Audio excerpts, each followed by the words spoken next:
আজ একজন মধ্যবয়স্ক মহিলা বলছিলেন, লক্ষ্মীর ভাণ্ডারের 1,000 টাকা পেলাম জানো তো, ওটা দিয়ে বঞ্ঝির জন্য একটা ভালো কাপড় কিনবো ভেবেছি।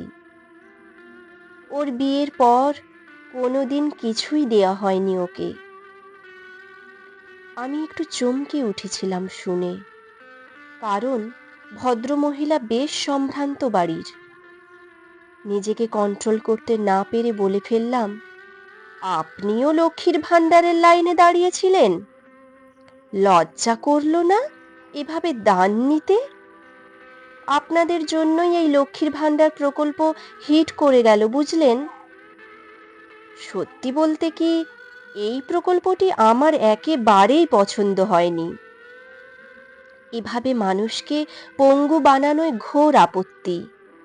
চাকরি নেই, শুধু ভাতার নামে ভিক্ষে। ভদ্রমহিলা উদাস গলায় বললেন, নিজে রোজগার করো তাই না? সেই জন্যই এসব বলতে পারছো সাহসের সঙ্গে। আমাদের মতো বড়লোক বাড়ির বিনা রোজগেরে বউ হলে বুঝতে। বাপের বাড়ি যাওয়ার সময় যদি 500 টাকা দেয়, তো কোথায় কোথায় খরচ করেছি তার নিখুঁত হিসেব নেয়।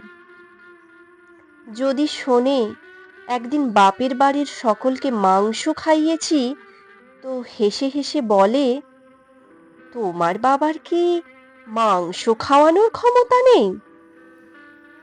লজ্জা করে গো।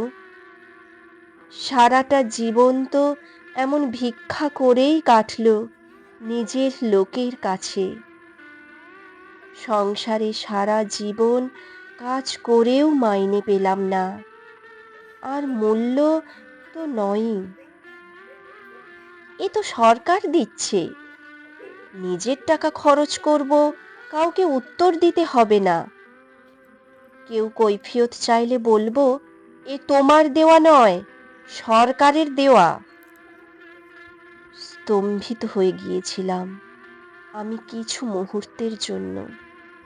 বুঝলাম কেন লক্ষ্মীর ভাণ্ডারের লাইনে ভিড়, কেন একজন অবস্থাপন্ন বাড়ির মহিলা শ্রমিক শ্রেণীর মহিলাদের সঙ্গে একসঙ্গে লাইনে দাঁড়িয়ে আছে। আসলে এর শিকড় অনেক ভেতরে। মেয়েদের অবস্থার নাকি ভীষণ পরিবর্তন হয়েছে। হ্যাঁ, হয়েছে, 30% হয়েছে। বাকিরা যে তিমিরে সেই তিমিরেই আছে। আমি আপনি চেঁচিয়ে কি করব? এই অতি দুর্বলতম জায়গাটার বিনিময়ে বিক্রি হচ্ছেন অনেকেই। কিছুতেই বুঝতে পারছেন না পরবর্তী প্রজন্ম কতটা ক্ষতির সম্মুখীন হবে। হয়তো বুঝতে পারবেনও না।